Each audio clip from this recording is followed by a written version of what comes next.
Parang bakla. Ano. Pag nga naputol mo yung telephone mo, balang idurot.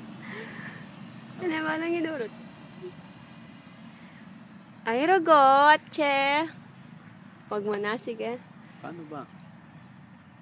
Mag-braid na lang ako ulit, sige. Yan! Tapos? Iikot mo. Ganyan. Tapos yan?